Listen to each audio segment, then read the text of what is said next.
Welcome everybody to Geeking Poetic channel.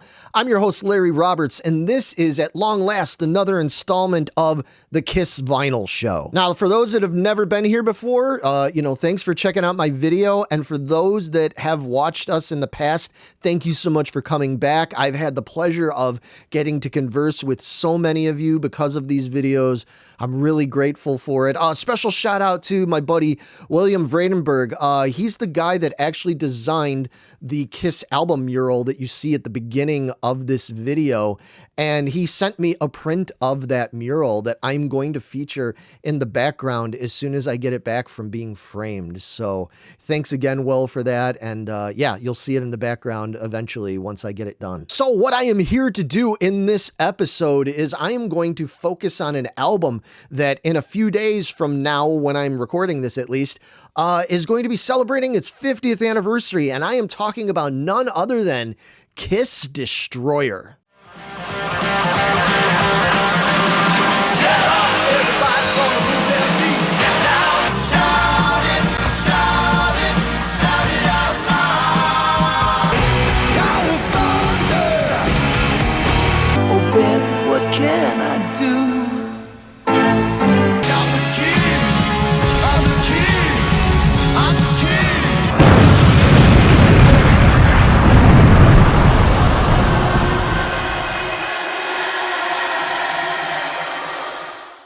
Now, yes, Destroyer came out in March of 1976, and it was a pivotal time and a pivotal album for Kiss because they had finally gotten breakthrough success with Kiss Alive back in September of 1975, but a lot of people wondered whether or not they were going to be able to follow up that success, especially when it was announced that they were going to be doing a much more conceptually big and adventurous album with producer Bob Ezrin, who was known for having worked with artists like Alice Cooper on Welcome to My Nightmare and so many other classics. And when Destroyer came out, it did well. There was still a lot of hype around it, but it stalled before it actually got to platinum selling status in the summer of '76, and there was some concern about that, but a little single that they had not anticipated being a single or being a big hit by the title of Beth wound up saving the album from, just fizzling out too soon.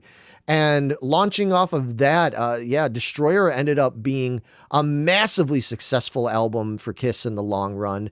And of course, many of the other songs on this album wound up becoming hits subsequently with fans and even getting played on radio. And some of them are now considered absolutely legendary rock songs. But what I'm going to do in this episode is I'm going to talk about the songs on this album, and specifically, I am going to rank them. Now, I'm going to rank them based on my own personal feelings about them. So it's going to factor in a bunch of different things. I'm going to look at, are these songs that I still get excited to listen to?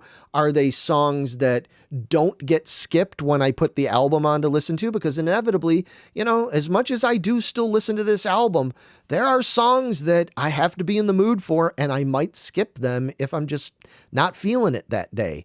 There's also other things. Do I have any kind of personal connection with these songs from maybe back when I heard it or growing up with them, or if there's certain parts or lyrics or other things that really resonate with me? That's the way I'm going to rank these songs. And honestly, as you already should know, but I just got to say it, this is purely subjective. This isn't based on any kind of statistics or facts of any sort. The only facts here are these are the way they matter to me and the way I like to hear them.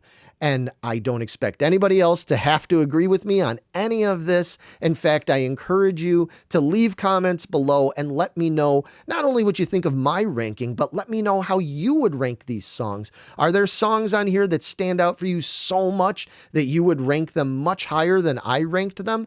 That's the reason I do these videos, because I love that kind of discussion. As long as everybody's cool and understands that, I'm not trying to force my opinions on anyone. I'm just simply talking about, the way I like to listen to Kiss Destroyers. So anyway, without any further ado, let's rank all the songs on 1976 Destroyer by Kiss. Okay, so this isn't really worst to best, so to speak, because I gotta be honest with you, I don't think there's anything on this album that's worst. Every song on this album has merit. I think they're all great songs, to be perfectly honest with you.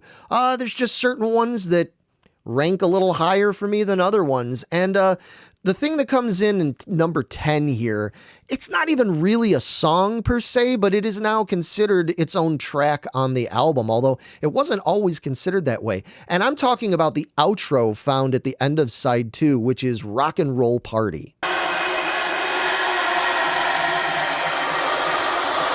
Now, it's a super cool idea conceptually, especially the way they bookended this album with the whole intro soundscape thing that happens at the beginning of side 1 with the guy getting ready to go to the concert and all that. And then the, tragic accident happens. And now at the end of this album, we hear what basically sounds like a rock and roll party in the sky. It sounds angelic. It sounds supernatural in a way. Conceptually brilliant. It's absolutely brilliant. I love that they did it on this album, but on its own, I mean, I can't rank this higher than where it goes because it's not really a song and it works perfectly on the album. It's great, deserves to be there, but it also deserves to be number 10. All right, coming in at number 9. Yeah, this is tough because I used to really like this song a ton when I was a kid, and I still do, but number 9 for me is going to be Gene's song, Sweet Pain. Now, there's a lot to like about this song. It's got some great riffs in it. I mean, Gene is at his usual sadistic, sinister best with his lyrics and his vocal delivery here. It's a very cool song, but it just does have a quality to it that reeks a little bit of being a B-side. And I mean, that stands to reason because this was literally a B-side of the Shout It Out Loud single back in '76. So, it works perfectly in that context. It's a cool song, but just not one that I get all that excited about, and I do skip it from time to time. But more to the point with Sweet Pain, it's that one of the things that's disappointing about this song, and kind of always has been, is the realization that it's not Ace Frehley playing the lead guitar in this. As we all know now, it is hired hand Dick Wagner playing guitar on the lead guitars there. He's the guy that played on some of the Alice Cooper stuff. Dick Wagner's a fantastic musician. I'm not taking anything away from him, but it's the first time we hear on a Kiss album where it's not the core 4 guys playing together. And it shows, Dick's tone and Dick's delivery of that guitar solo. It's very different from Ace's. It was evident to me even when I was a kid, although I didn't know it wasn't Ace. I just knew it sounded different, sounded a little weird. And it's a little disappointing to hear that because I really would have liked them to properly give Ace the chance to play. Now, we've heard the outtake version that came on The Destroyer Resurrected, where it does have Ace's initial first take of the solo, and it's pretty cool. But anyway, I think that elements like that and the backing vocalists that they hired to sing on the Sweet Pain choruses and the outro, it's cool, but it's just another one of those things that it was the first time that Kiss kind of didn't feel and sound quite like Kiss to me. And that still sort of sticks in my head. So as much as I do like this song in the context of this album and all the other songs that come after it in my list, yeah, it sits at number 9. Okay, coming in at number 8 is a very epic song. And I'm talking about the last song on side 1. It is Gene's Great Expectations.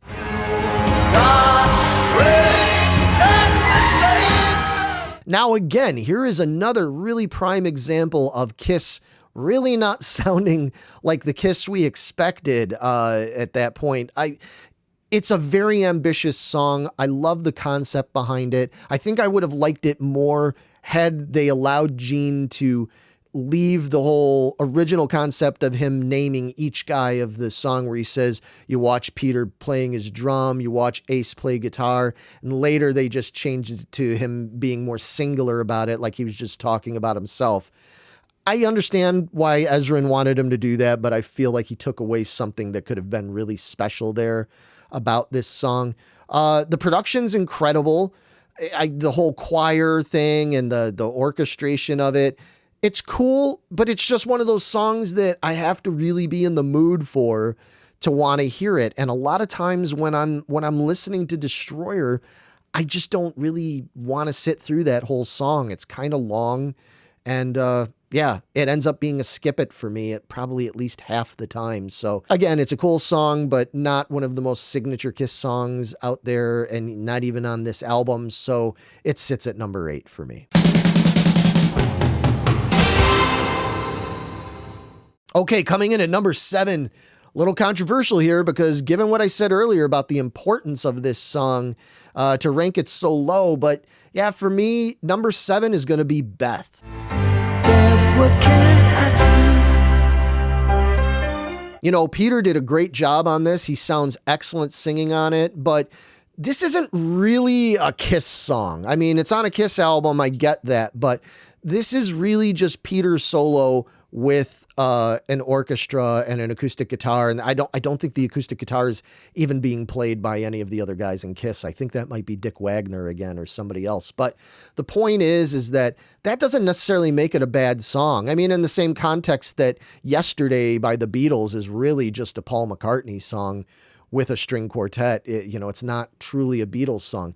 That doesn't make Yesterday or Beth bad songs or songs that should be discredited in any way. It's not one of those songs that I really want to listen to all the time, especially when I'm in the mood to hear Kiss as a band rocking out at their best.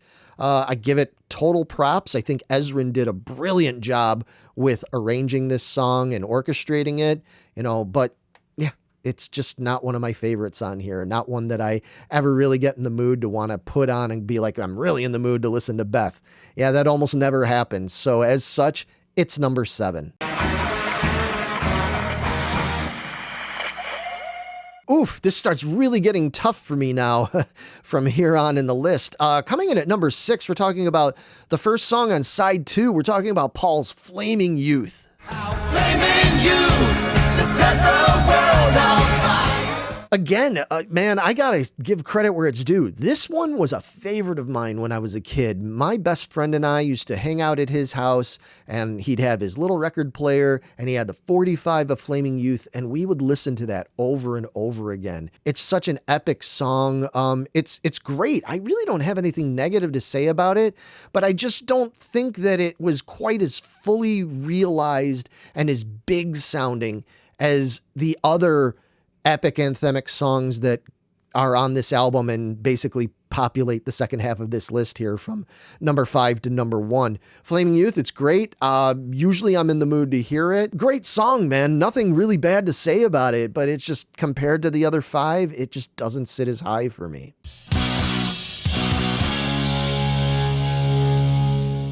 All right, here we go. Coming in at number 5, I mean, all of these songs they're just great songs and absolute classic Kiss songs. But yeah, it was tough putting them in a certain order, and I had to be honest with myself here. Coming in at number 5 is God of Thunder. God of Thunder! Now, I realize a lot of you are going to freak out about that, because I realize God of Thunder is such a fan favorite song, and it's a lot of people's favorite song on Destroyer. A lot of people say it's one of their favorite Kiss songs. I get that. It's a great song. It's Gene's signature song, which is ironic given that, as we all know, Paul originally wrote this song and then Gene adapted it. But, it's creepy, it's heavy, it's just this lumbering beast of a song, and again, conceptually very different from anything Kiss had done prior, but in this case, I think it was a really good idea, and I do love it. I especially love it live and everything, but again, we're just talking about it on the album here, and since we're talking about the album version, I do have to bring up a couple little things that I don't always enjoy about it. The main thing being Ezrin's production choice with having the little kids talking over the little CB radio things in their helmets or whatever it was, how they did that.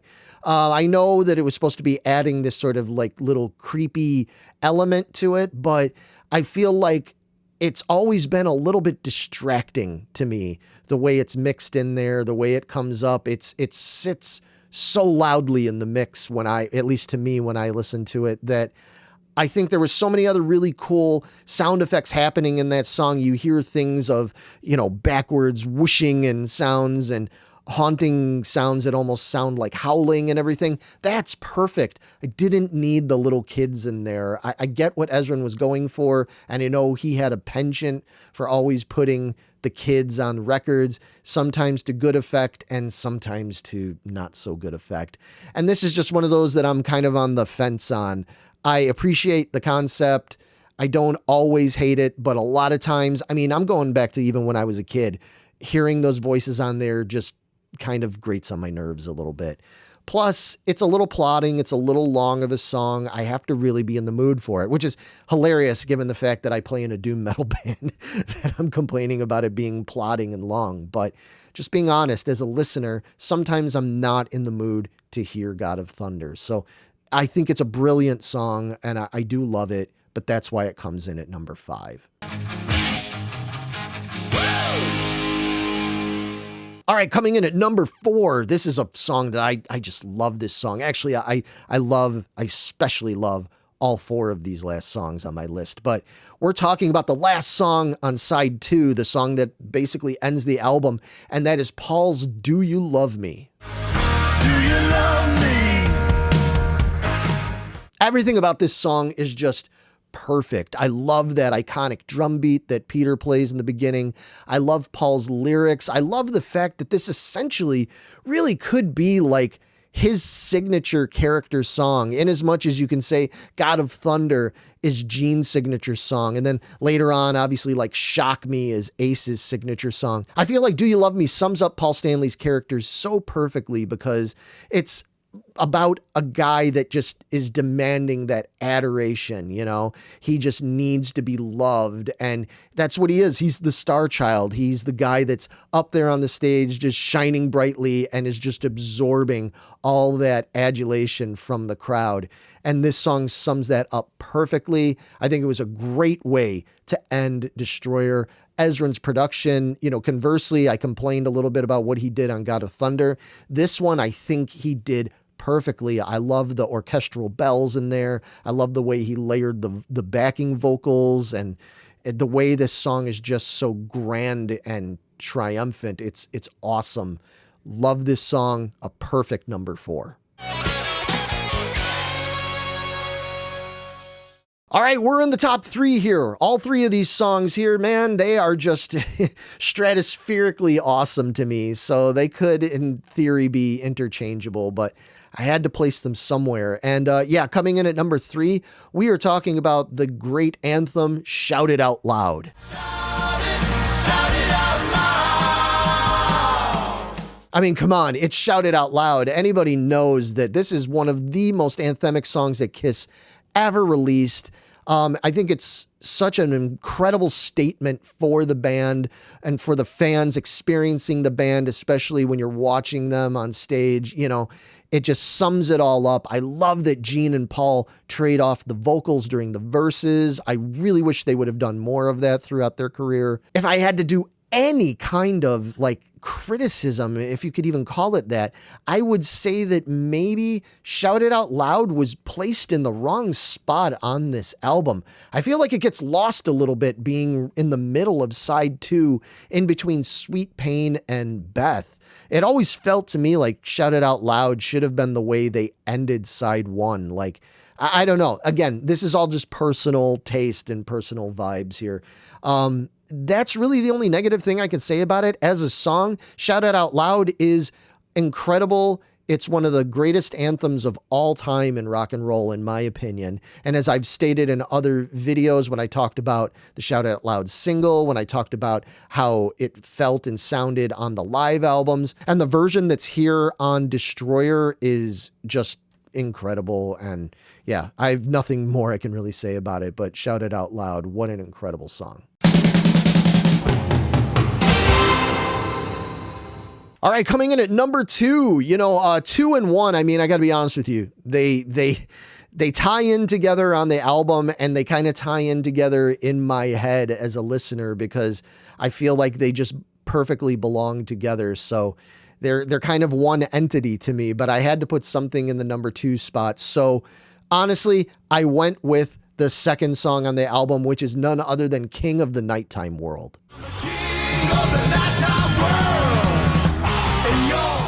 So this is one of those instances where a song is very personal for me, because when I first discovered Kiss back in 1976, it was seeing them on the Paul Lynde Halloween special in October of 76. For me, that was like my Beatles Ed Sullivan moment that so many people talk about back in 1964. Yeah, that just blew the doors open for me with Kiss and with music and so much in general. And this song, King of the Nighttime World, they played on that show, and it was just so bombastic and triumphant. I love everything about this song. The words are incredible. I love Ace's guitar solo. I love the harmonies they put in there. I love the the feedbacking harmonic guitar stuff, the drums. Everything about this song is just big and amazing, and it brings back a feeling for me. Even now when I listen to it, it reminds me of that same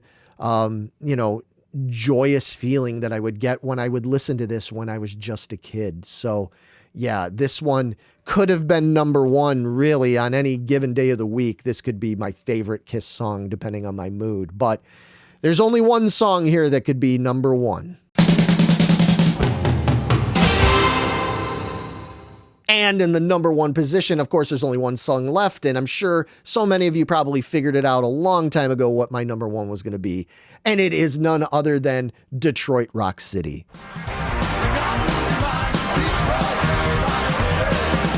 I mean, what can I say about this song that hasn't already been said? It was such a massive leap forward for the band in every way. Their playing on it definitely was so much more of a progression from what they had done on the previous albums. Peter's drumming on this is iconic and so steady. Gene's little staccato bass lines he does in the verses stand out and are so memorable. Of course, the lyrics, oh my God, the lyrics of this song are just telling such an incredible story, and the way they set all that up with that aforementioned intro that they did with the guy, you hear him getting ready for the concert, getting in the car, turning on the radio, hearing Kiss, driving down the road, and then that riff comes in, and that riff literally sounds like driving down the road. I mean, you can picture yourself driving and listening to that riff from Detroit Rock City.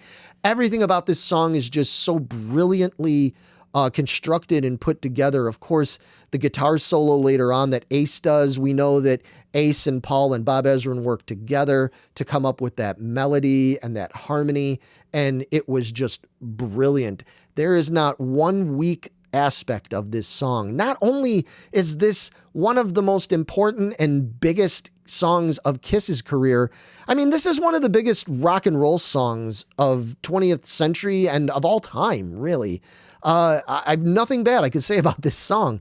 It's brilliant. It's up there for me with like Bohemian Rhapsody by Queen and so many other signature epic songs that stood out because a band then took such a monumental creative and artistic leap when they released that song. And for me, that is Detroit Rock City. It is absolutely brilliant, and there really could be no other song on this list that would fit properly in my number 1 spot. All right, and that does it for me. Yeah, that's all the songs, all the tracks on Kiss Destroyer.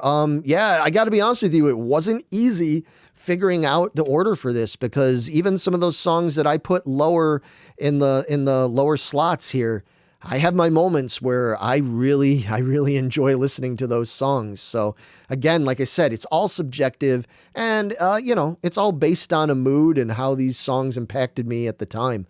I would love to hear, once again, what you think, not only of my list, but what you think of Destroyer. Is this an important album for you? And what songs are the most standout for you? Leave comments below and let me know your answer to that.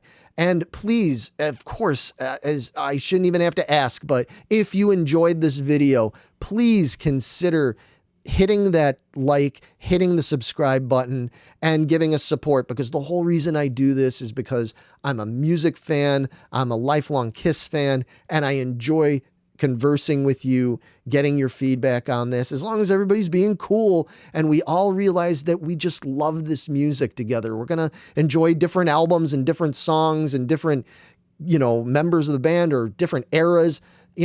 I love to converse about that, and I welcome you to leave your comments here below. I will be back very soon because in addition to it being the 50th anniversary, recently Kiss Online and Universal Music just announced that they are coming out with a bunch of Destroyer 50th anniversary exclusive merch. Now that includes shirts and belt buckles and jackets and all these things, but it also includes new exclusive vinyl. And as many of you know, when the exclusive vinyl comes out and I can get my hands on it, I like to do the unboxing videos. So sooner than later, hopefully, I will be back to do the unboxing here for all of you. And I welcome you to come back and check it out. But in the meantime, put on Destroyer, give it a spin, see how it impacts you now, and enjoy it. Just enjoy your music listening experience. And I will see you all again soon. Take care, everybody.